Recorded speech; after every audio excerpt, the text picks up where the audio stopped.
Olá, sejam todos muito bem-vindos ao canal do Centro Espírita Irmã Rosa no YouTube. Eu sou Elizabeth Carvalho, colaboradora do CEIR. Quem vai fazer a nossa exposição de hoje é a nossa querida amiga Adriana Paula, também colaboradora do CEIR. Ela vai nos falar sobre justiça e direitos naturais. Mas antes de passar a palavra a Adriana, eu vou fazer a leitura de uma página e a nossa prece inicial. A página de hoje é do livro Palavras de Vida Eterna, Francisco Cândido Xavier, pelo Espírito Emmanuel. É a mensagem de número 112, que se intitula Diante da Justiça. Se a vossa justiça não exceder a dos escribas e fariseus, de modo nenhum entrareis no reino dos céus. Jesus. Está em Mateus, capítulo 5, versículo 20. Escribas e fariseus assumiam atitudes na pauta da lei antiga. Olho por olho, dente por dente. Atacados, devolviam insulto. Perseguidos, revidavam cruéis. Com Jesus, porém, a justiça fez-se a virtude de conferir a cada qual o que lhe compete, segundo a melhor consciência. Ele mesmo começou por aplicá-la a si próprio. Enredado nas trevas pela imprudência de Judas, não endossa condenação ou desforço. Abençoa-o e segue adiante, na certeza de que o amigo, inconstante, já carregava consigo mesmo infortúnio suficiente para chorar. Ainda assim, porque o Mestre nos haja ensinado o amor sem lindes, isso não significa que os discípulos do Evangelho devam caminhar sem justiça na esfera das próprias lutas. Apenas é forçoso considerar que no padrão de Jesus, a justiça não agrava os problemas do devedor, reconhecendo-lhe ao invés disso as necessidades que o recomendam a compaixão, sem furtar-lhe as possibilidades de reajuste. Se ofensas, pois, caírem-te na alma, compadece-te do agressor e prossegue à frente, dando ao mundo e à vida o melhor que possas.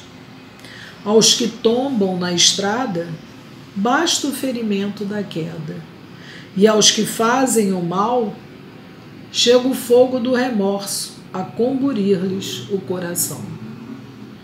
Vamos orar. Neste momento, fechando nossos olhos e elevando nosso pensamento ao alto. Senhor e Mestre Jesus, agradecemos a oportunidade de nos reunirmos mais uma vez em Teu nome, para estudarmos o Teu Evangelho de amor à luz da consoladora doutrina espírita. Neste momento, Jesus, nos transportamos mentalmente para a nossa casa espírita, a casa da Irmã Rosa, este ponto de luz de onde aurimos serenidade para a mente e paz para o coração. Aquela casa bendita que nos acolhe, esclarece e consola. E rogamos às bondosas Irmã Rosa e Irmã Anália Franco que nos envolvam em suas vibrações amorosas e que bênçãos de luz e paz se derramem sobre a nossa querida Irmã Adriana, que fará a exposição de hoje. Que a paz e o amor do Mestre Jesus estejam agora e sempre em nossos corações. Que assim seja, graças a Deus. Vamos agora, então, passar a palavra à Adriana. Vamos ouvi-la com muito carinho e atenção. Queridos irmãos, queridas irmãs, é um prazer estar aqui com vocês nesta data, tentando mais uma vez refletir sobre a nossa situação, sobre a nossa vida, à luz da doutrina espírita. Rogando a Jesus, nosso mestre, amigo de sempre, que esteja conosco, que nos ilumine e que permita que nós estejamos, ao final, mais esclarecidos e com maior vontade de agir conforme a sua determinação. Hoje nós vamos refletir um pouco sobre o tema chamado Justiça e Direito Natural. Tentar refletir sobre esses dois temas e aplicando-os à nossa vida, ao nosso momento, né? E que é interessante refletir sobre esses temas porque estamos inseridos numa sociedade em que direito e justiça são dois temas que ainda não são tão bem compreendidos nem tão bem aplicados como deveria ser, né?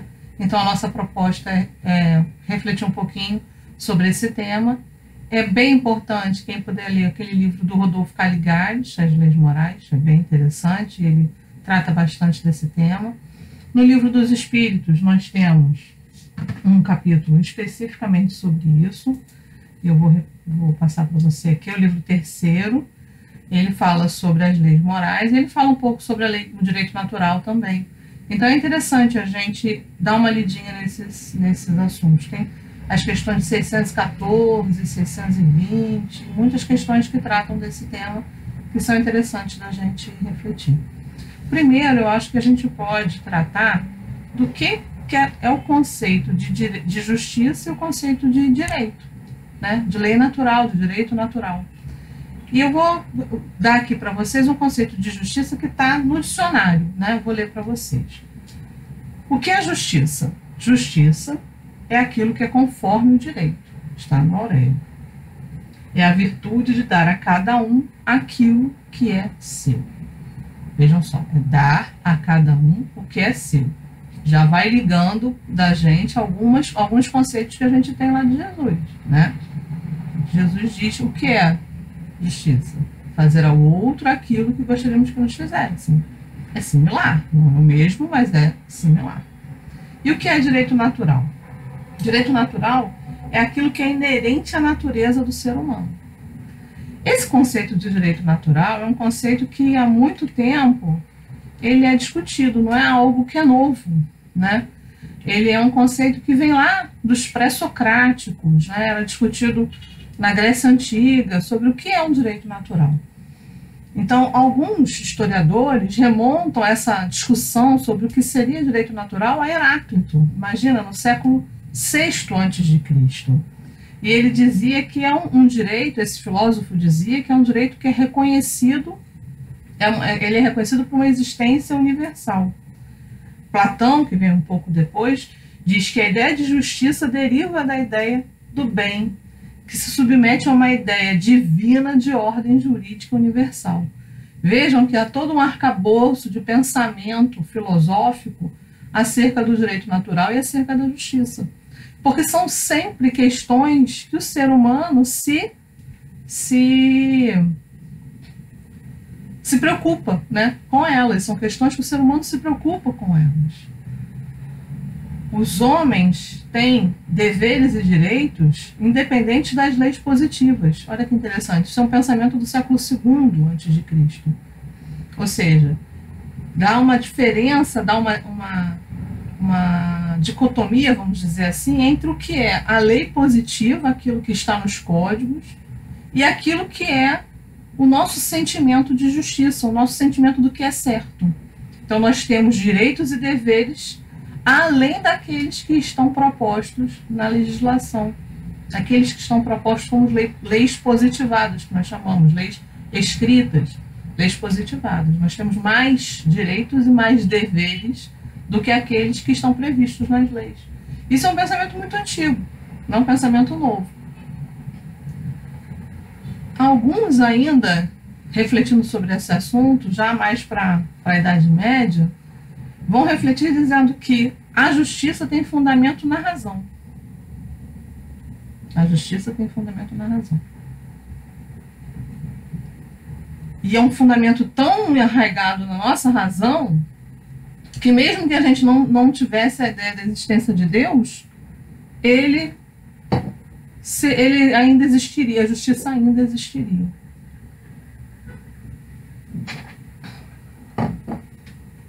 Kardec faz uma estruturação de raciocínio muito interessante nas perguntas que faz aos espíritos sobre esse tema, e ele vai perguntar onde é que está escrita a ideia de justiça. E aí os espíritos vão dizer, na própria consciência do homem. Vejam que essa ideia de que a justiça e o direito está inerente à nossa razão é uma resposta, é um pensamento que está bem assente nessa resposta dos espíritos. Né? O direito, a justiça está na nossa consciência. Tanto que os espíritos completam, nós sabemos o que é certo, nós sabemos os direitos que temos e sabemos também quando uma injustiça está sendo praticada, ainda que não esteja nos códigos, não esteja nas leis. Então já vem aí um arcabouço de pensamento que é bastante interessante, né? Que é bastante interessante. Os direitos naturais, que é aqueles que são inerentes ao ser, ao homem, eles são os mesmos para todos. Está lá na questão 878A do Livro dos Espíritos. Não existe um alguém que tenha sido criado por Deus com mais direitos do que os outros, não. Os direitos são inerentes e iguais a todos.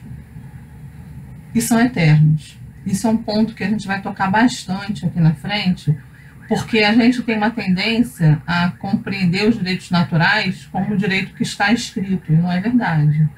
Há uma tendência nossa, do ser humano, do ser espiritual, na medida em que vamos evoluindo, o nosso direito positivo, o nosso direito humano, vai se aproximando, lentamente, vamos devagar, mas vai se aproximando das leis naturais. Quer dizer, vai ampliando as nossas percepções daquilo do que é certo e errado, embora essa percepção sempre exista, mas ela vai sendo ampliada de forma que o nosso direito positivo vá lentamente e paulatinamente chegando às ideias das leis naturais. E a gente tem vários exemplos disso, a gente vai ver um pouquinho mais na frente, mas eu já vou adiantar. Por exemplo, a gente tem há uns 200 anos atrás, não se pensava em direito ambiental, por exemplo. A proteção do meio ambiente, a proteção aos animais, na verdade era muito comum e nem um pouco reprovável socialmente a prática de espancamento de animais, por exemplo. E hoje nós temos todo um arcabouço jurídico positivado que torna essas condutas ilegais. Mas o fato de hoje ser ilegal e não ter sido há 200 anos torna essa conduta menos reprovável moralmente? Não. Ela sempre foi equivocada. O nosso direito positivo é que não havia acompanhado ainda essa percepção daquilo que é certo e errado. Então, o direito natural ele é eterno. O direito natural ele é imutável. Nosso direito é que vai sendo alterado, a nossa legislação é que vai sendo alterada na medida em que nós vamos evoluindo, na medida em que nós vamos progredindo moralmente. E assim vai sendo a nossa legislação, vai movimentando.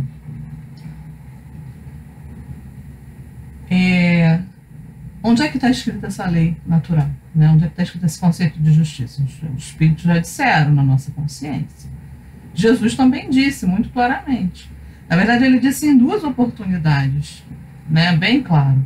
A primeira, quando ele diz que nós devemos fazer ao próximo aquilo que gostaríamos que nos fizessem. E essa é a regra de ouro, né? É a regra de ouro. Ela é uma forma muito simples e muito segura de sabermos se estamos agindo de forma correta ou não. Primeiro, quando eu faço a alguém o que eu gostaria que me fizessem, eu estou dando ao outro o direito que eu acho que tenho. Então, é uma medida, né? E é mais ainda do que isso. É uma virtude ativa, fazer, é agir, né? É diferente daquela inativa, né? Não fazer ao outro o que eu não gostaria que me fizessem. Não, é fazer ao outro o que eu gostaria que me fizessem. E aí é uma situação de se colocar na posição do outro. uma situação de empatia, né? Então, eu, se estivesse na situação dele, gostaria que isso me fosse feito. Então, eu vou lá e faço por aquele irmão. Então, é algo a mais, né? É um além. É um passo além. É um passo a mais nessa situação. Então, fazer ao outro o que eu gostaria que me fizesse naquela condição.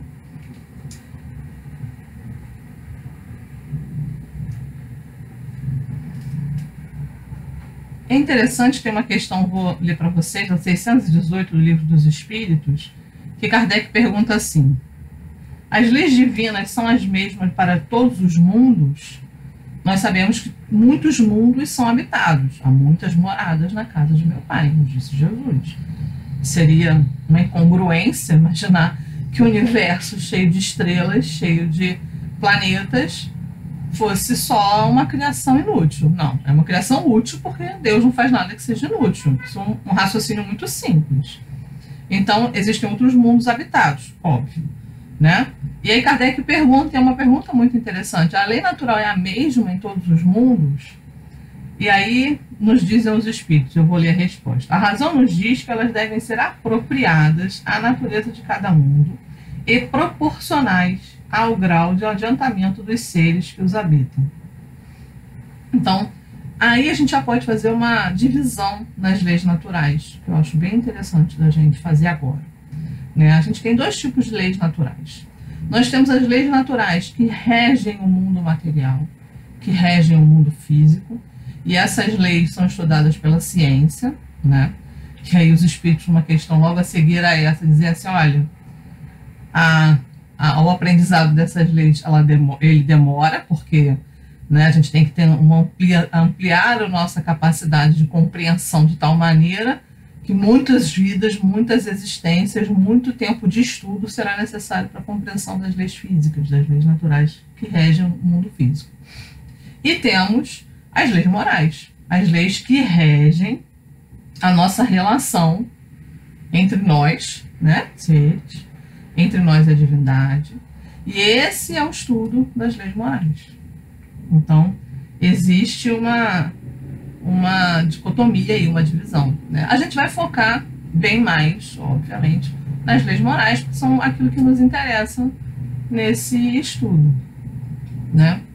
Então, as leis morais, que é a prática, é o estudo das leis que nos regem, nosso relacionamento entre nós, entre os seres, o relacionamento entre os seres e o ambiente, o relacionamento entre os seres e a divindade, é que é o objeto desse capítulo 3º, do livro 3º, desculpe, do Livro dos Espíritos, que ele vai nos lá as leis. Lei de adoração, lei do trabalho, reprodução, conservação, destruição, sociedade, progresso, igualdade, liberdade, e a lei das leis, que é a lei de justiça, amor e caridade. Então, o estudo está todo dentro dessas leis.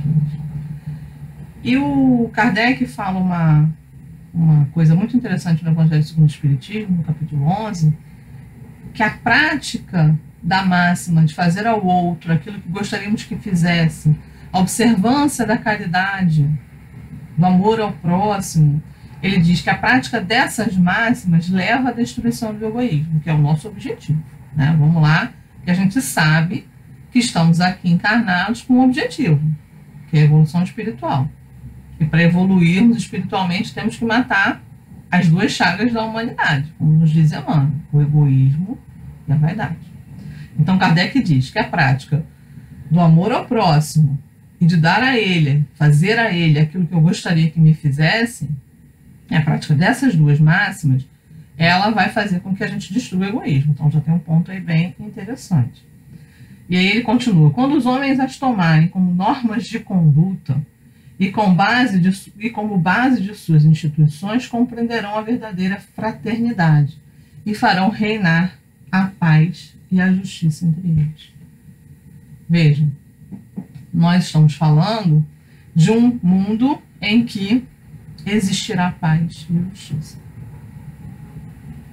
Para isso, aí Kardec coloca a sua premissa: nós temos que praticar o amor ao próximo, a caridade, e fazer a ele aquilo que gostaríamos que nos fizesse, ou seja, respeitar o direito do outro. Respeitar o direito do outro é dar a ele os mesmos direitos que eu entendo que tenho. Na medida em que a sociedade toda se comportar dessa maneira, nós criaremos uma sociedade equilibrada, em que reina a paz, em que reina a justiça. E quanto mais uma sociedade é injusta, mais violenta ela se torna. Infelizmente, a gente vive numa sociedade em que a violência é uma tônica. Infelizmente. Mas por que isso acontece? Porque é uma sociedade injusta. Porque nós criamos privilégios injustificados. Porque nós não agimos da maneira adequada. Não damos ao nosso próprio os mesmos direitos que aceitamos e que acreditamos que temos. Porque fazemos valer o egoísmo, a vaidade, o interesse pessoal acima da compreensão de que o outro deve ter os mesmos direitos que eu tenho. E é um comportamento tão arraigado na sociedade que a gente às vezes nem percebe que está se comportando dessa maneira. Né? Quando eu forço, por exemplo, a minha passagem num sinal de trânsito fechado, eu estou agindo de forma arbitrária. Eu não estou dando direito ao outro que eu gostaria que me dessem, de atravessar a rua com segurança. São tão pequenas as condutas tão instintivas que a gente não percebe que cria uma sociedade violenta. Quanto mais injusta a sociedade, mais violenta essa sociedade é. Até porque, se eu não tenho garantido pelo meu próximo os meus direitos, e aí é uma ação que naturalmente as pessoas têm, eu vou procurar obter esse direito de alguma maneira. E a violência nasce daí. E a violência nasce desse desrespeito. E o desrespeito que é institucionalizado, ele faz com que a sociedade cada vez mais responda violentamente a esse desrespeito. Então é um ciclo vicioso, mas que nós podemos tornar em ciclo virtuoso.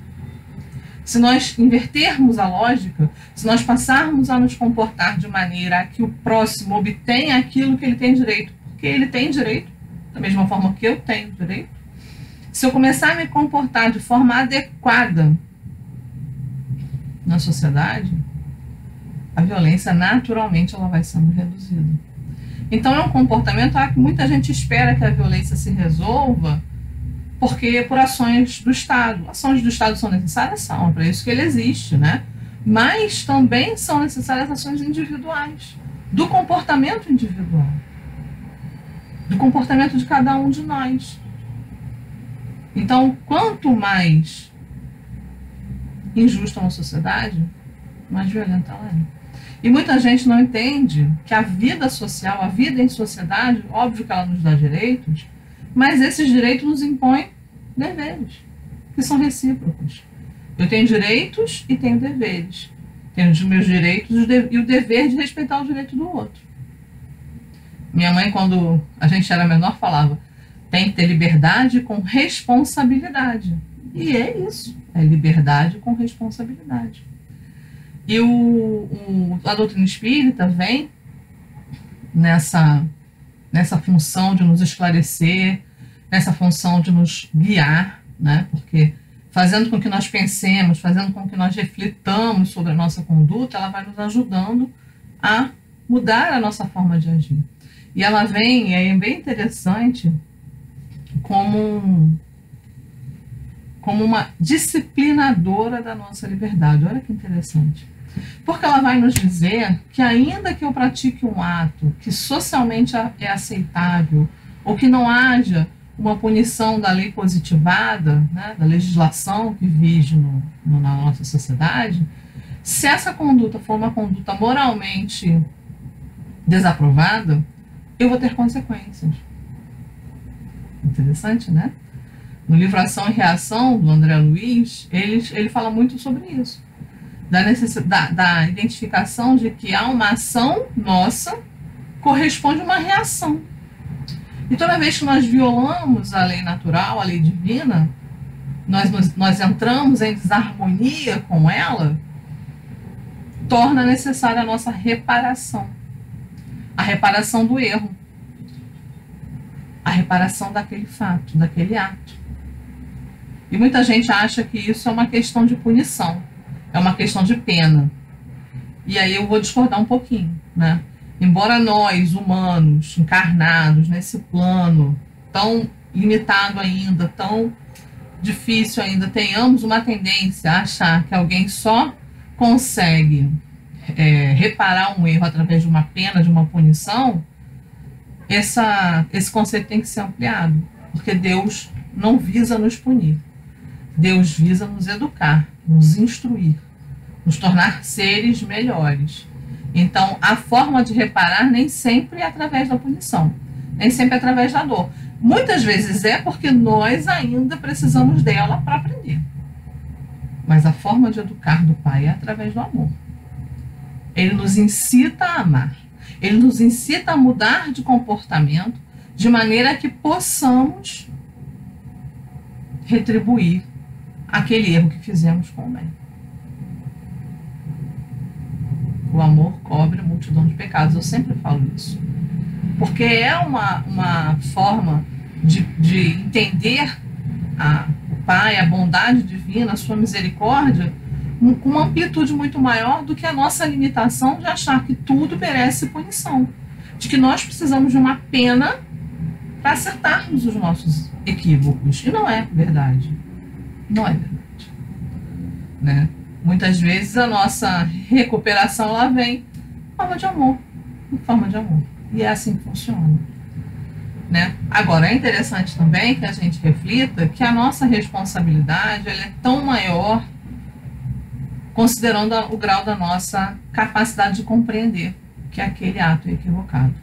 Isso também é um conceito bastante simples de entender. É só a gente imaginar nós como pais. Né?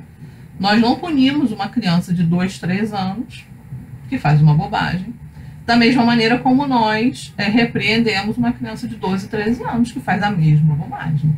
Uma criança de 12, 13 anos, uma capacidade maior de compreensão de que aquele ato não é adequado, merece um tipo de repreensão diferente daquela repreensão que a gente vai aplicar ou não aplicar, provavelmente não vai aplicar, numa criança de 2, 3 anos. Porque são compreensões completamente diferentes, são situações completamente diferentes, embora o ato seja o mesmo. E o mesmo vige para nós espíritos, né? O Pai Celestial, em sua bondade, em sua misericórdia, vai fazer o que conosco? Vai observar a nossa capacidade de compreensão e vai nos educar de acordo com essa capacidade. Então, um ato praticado no começo do nosso processo evolutivo, ele tem um peso, né? Bem diferente do peso do mesmo ato praticado já na ponta mais da compreensão maior, do desenvolvimento da razão, do desenvolvimento do livre-arbítrio, que o livre-arbítrio também vai se ampliando na medida em que nós vamos evoluindo. Então, existe também essa concepção, né? O livre-arbítrio vai se ampliando na medida em que a gente vai evoluindo.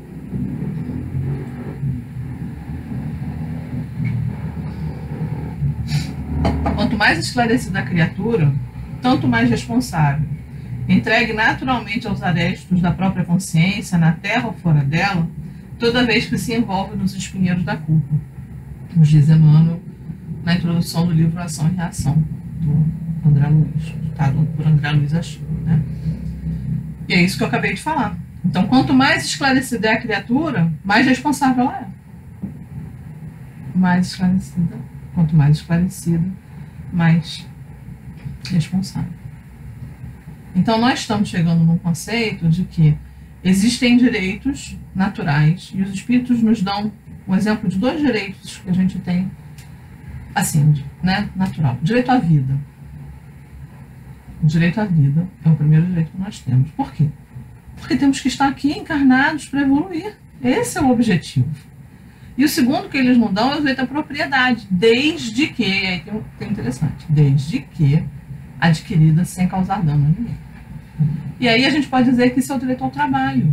Nós temos direito ao trabalho, a trabalhar de forma correta, honesta, para adquirir aquilo que nós precisamos para essa encarnação, para essa vida.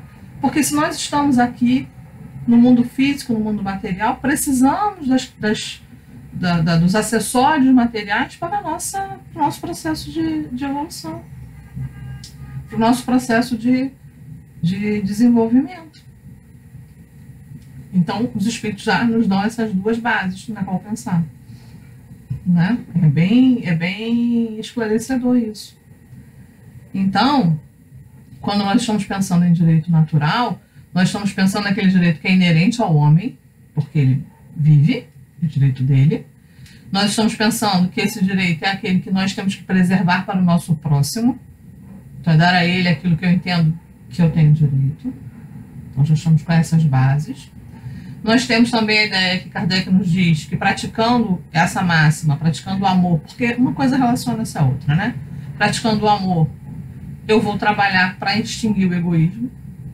E com isso vou fazer com que na sociedade reine a paz e a justiça. E aí a gente tratou do fato de que quanto mais injusta é uma sociedade, mais violenta ela é. Então há uma relação de causa e efeito nisso. Nós também percebemos que a doutrina espírita vem nos dar um ponto a mais sobre essa compreensão, mostrando que ainda que uma conduta seja socialmente não reprovável ou não esteja vinculada a uma lei positiva, mas que ela seja contrária à nossa consciência, ela vai ter uma reação, ela vai ter uma consequência, e que essa consequência nem sempre é uma punição na forma como nós entendemos, porque pensamos sempre, e nós temos essa ideia de punição, porque nós somos vingativos, nós entendemos o direito como uma forma de vingança, e isso é completamente contrário àquilo que Jesus nos ensinou, né? O direito não é uma forma de vingança, a justiça não é uma forma de vingança. O direito nosso penal aqui, estabelecido na sociedade, ele tem por objetivo especificamente controlar a convivência social, né? Ele tem por objetivo disciplinar a convivência social, evitar que as pessoas façam valer as suas razões de forma arbitrária ou ter o direito nas próprias mãos, exercer o direito pelas próprias mãos. É por isso que a gente cria o Estado, historicamente. Né? O Estado é criado para que a pessoa, para que o indivíduo não precise exercer as suas razões ele mesmo. Ele transfere essa parcela para o Estado, para que o Estado haja, para que haja equilíbrio, para que haja justiça. Né? Então, o Estado não pode ser vingativo, não é vingança a pena serve simplesmente para controlar as relações. Né? Então, isso já é um ponto que a gente tem que refletir. A nossa sociedade, quando a gente pensa na nossa sociedade, a gente tem que pensar, a nossa sociedade ela é violenta porque é injusta. E existe uma injustiça muito grande porque nós imaginamos que o exercício da justiça, o exercício do direito está vinculado à vingança. E é um equívoco. Quanto mais evoluído é o homem, quanto mais evoluída é a sociedade, menos violenta ela se torna, porque ela pratica-se mais a justiça. E maior é a compreensão de que o exercício da justiça, que o direito e que as leis não estão aqui para vingar, estão para realizar vingança, estão aqui sim para colocar com que todos possam viver, agir, obter os seus direitos e respeitar os direitos do outro de forma equilibrada, de forma justa. Então, é bem interessante perceber que a nossa sociedade, pelo fato dela ainda ser composta por nós, que somos espíritos muito, vamos botar entre aspas, primitivos, né? Porque nós estamos num processo de evolução ainda bastante lento, o nosso direito nem sempre é conforme a justiça. Nem sempre é conforme a justiça. Regula somente algumas relações sociais, enquanto na vida privada há uma infinidade de atos que são de competência do Tribunal da Consciência. Isso está na doutrina espírita. As vaidades, as ambições desse planeta, se a gente considerar a vida maior, a vida no plano espiritual, as vaidades e as ambições que nós temos aqui na planeta Terra, eles são tão pueris, são tão infantis. A gente perde tanto tempo fazendo valer direitos arbitrários, fazendo valer vontades infantis, e perdemos a oportunidade de agir como espíritos maduros, espíritos que compreendem que a vida em sociedade, que a vida relacional, ela tem, na verdade, a questão do dar e receber, dar direitos e receber direitos. É respeitar o direito do outro para obter respeito do seu próprio direito. Agir dentro desse limite tão importante, tão necessário, para que nós consigamos dar passos mais firmes e mais seguros, né, no nosso processo evolutivo, porque vamos ser sinceros, vamos ser muito sinceros. É muito difícil viver numa sociedade em que você tem que estar o tempo inteiro protegendo e se protegendo para que ninguém ultrapasse o limite do seu direito. Nós perdemos muito tempo fazendo esse tipo de proteção, esse tipo de armadura, e esse tempo podia ser aplicado em outras situações tão mais importantes, que é a prática do amor, a prática da caridade, desenvolvimento das nossas potencialidades intelectuais, da nossa capacidade de refletir, de sonhar. E a gente perde tempo se protegendo dessa invasão que só existe porque a nossa sociedade é uma sociedade que não respeita o direito, que não respeita o outro. Interessante que a gente vê aqui que o direito da força é superior à força do direito, prevalece a força do direito. E isso é reflexo da nossa própria conduta, da nossa própria posição em sociedade. E eu acho que é bem interessante nesse momento que a gente está vivendo, em que nós estamos sendo colocados em xeque, né? Primeiro, o nosso direito à vida está em xeque. E está em xeque porque nós não soubemos nos comportar de forma adequada com a nossa relação com o meio ambiente. Nós temos uma relação agressiva frente ao meio ambiente. Nós não entendemos que somos parte dele, nós nos colocamos fora da natureza, não é verdade. Nós somos parte dela quanto seres encarnados, como possuidores de um corpo físico material, somos parte do ambiente. E nós nos colocamos de forma superior, de forma excludente ao ambiente. E aí estamos passando por uma situação específica, né, que o nosso direito à vida está sendo questionado, né? É bem interessante isso. A outra ponta desse momento de pandemia que nós estamos vivendo é a relação com o próximo. A relação com o próximo. A relação com o direito do próximo de viver também. Como eu posso me comportar, e aí é o que está sendo colocado em xeque, é isso? Como eu posso me comportar de forma a proteger a vida do outro? E essa é uma questão que muita gente não está se colocando. Quando a gente fala em agir em prol do próximo, eu não estou protegendo só o meu direito à vida. Eu estou protegendo o direito do outro. E se eu acredito que eu tenho direito à vida, eu tenho que dar a ele o mesmo direito. Veja, fazer ao próximo que eu gostaria que me fizessem. Então são questões que estão sendo colocadas para nós, a questão da fraternidade, a questão de que eu tenho que agir de forma fraterna com aqueles que estão comigo no planeta, que eu tenho que ser mais fraterno. A fraternidade vem sendo colocada em xeque para nós. Não há o que repensar. Repensar essa forma de agir tão infantil que nós temos, de querer tudo, de querer que tudo seja nosso, de querer exercer os nossos direitos de forma tão arbitrária. Isso é pueril, isso é infantil. A gente já passou dessa fase. E como sociedade a gente tem que se repensar.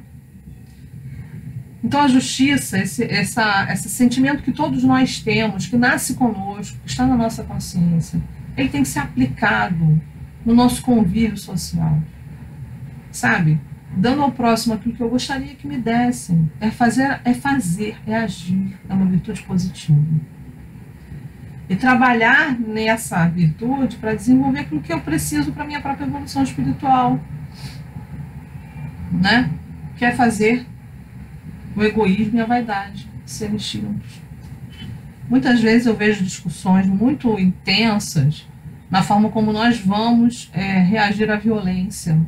Nós vivemos numa sociedade violenta, como eu disse. A violência vem da injustiça, né? Essa criação de privilégios que são totalmente desproporcionais, no exercício do poder sem sabedoria. Aquele que está no poder não está porque tem mérito, mas está porque tem poderes, provavelmente poder financeiro, poder econômico. E essa forma de agir faz com que cada vez mais a nossa sociedade fique violenta. E a gente sempre pensa em responder à violência com mais violência, e é um círculo vicioso. A gente tem que começar a pensar em responder à violência de forma a garantir justiça. Se aquela pessoa errou, se ela está fora do âmbito da legislação, da nossa legislação positiva, seja aplicada aquilo que se deve para que ela se recupere, para que ela se reinsira dentro da nossa sociedade de forma adequada.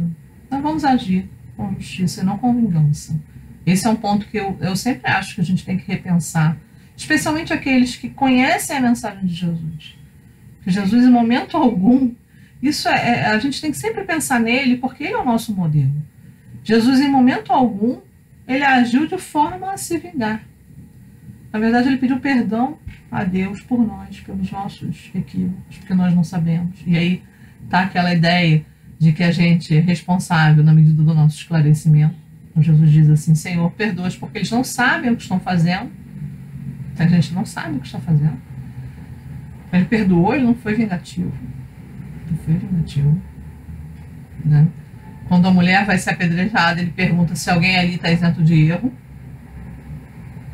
Como é que eu vou julgar o outro se eu estou cheio de erro? Não dá, né? Não dá. Então, quando a gente vai pensar na nossa forma de agir em sociedade, a gente tem que pensar em Jesus. Pensar que ele disse: dai a César o que é de César, entendendo que a gente tem que se comportar de forma a garantir o que é do outro. Sim, se é dele. Que ele nos disse: ama o teu próximo, ama a Deus, ama o próximo e ama a ti mesmo, tenha autoestima. E que ele nos disse: só faça ao próximo aquilo que gostaria que te fizessem. Então ele colocou para a gente todos os parâmetros para nosso comportamento. Tudo que nós precisávamos saber, ele nos disse. E sua vida, a forma como ele viveu, é um hino de amor. E a gente percebe que em momento algum ele foi vingativo. E nós não temos que pensar na justiça divina como uma justiça vingativa, como da mesma maneira nós não temos que enxergar o nosso direito positivado, direito instituído por leis da nossa sociedade, como uma forma de vingança. Porque se assim é, a gente continua criando uma sociedade injusta e a gente continua fazendo com que ela se torne violenta. E a gente continua garantindo que a força seja maior do que o direito. Então, meus irmãos, eu espero a todos, né, que a luz de Jesus, que o seu amor, né, alcance os nossos corações, alcance as nossas mentes. Que nós consigamos enxergar esse momento que nós estamos passando, essa pandemia, como uma oportunidade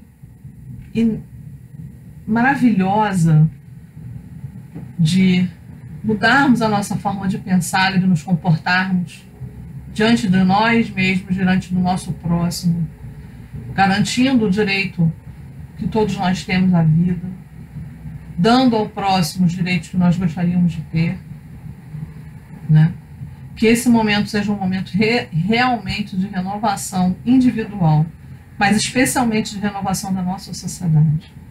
Nós sabemos que o planeta está passando pelo processo de mudança, ele será alçado a um planeta de regeneração, sairá desse plano de provas e expiações e passará por um processo de planeta de regeneração. E isso não é uma mudança física do planeta Terra. Muita gente está esperando grandes cataclismos. Na verdade, isso é uma mudança dos espíritos que aqui encarnam, né?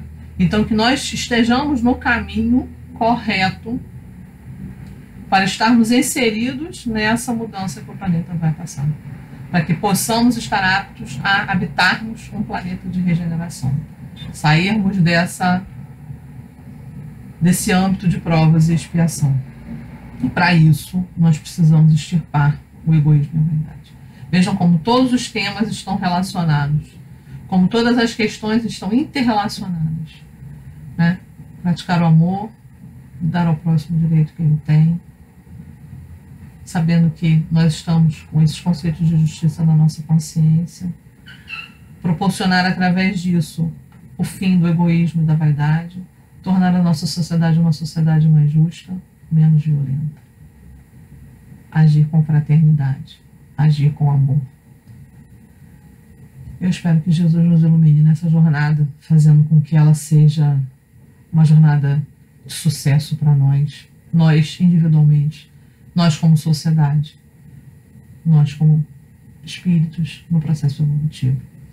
Eu agradeço muito a atenção de vocês, espero que Jesus esteja presente nos seus lares e em seus corações. A nossa irmã Miriam fará a nossa prece final com fluidificação das águas. Muito obrigada. Caros irmãos e caras irmãs, chegamos ao término de mais um encontro e convidamos a todos nesse momento para unirmos o nosso pensamento em prece, elevando o nosso pensamento a Deus, agradecendo por mais essa oportunidade bendita de estudarmos a doutrina espírita e também estudarmos a nós mesmos. Obrigada, Senhor, por nos oferecer esse espaço de acolhimento, de reflexão. Agradecemos a Jesus, nosso Mestre, pela inspiração, pelo amor que nos é trazido através dos seus ensinamentos, e aos espíritos amigos que trabalham junto à casa da Irmã Rosa e que também nos acolhem, nos dando o suporte necessário que precisamos para vivenciar as experiências neste momento de tantos desafios.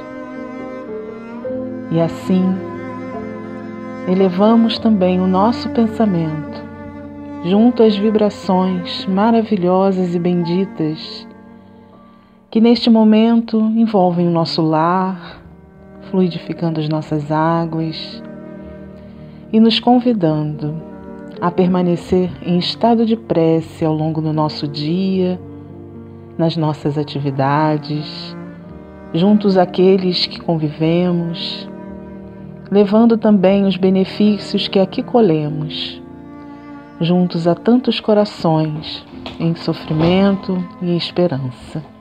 Que assim seja.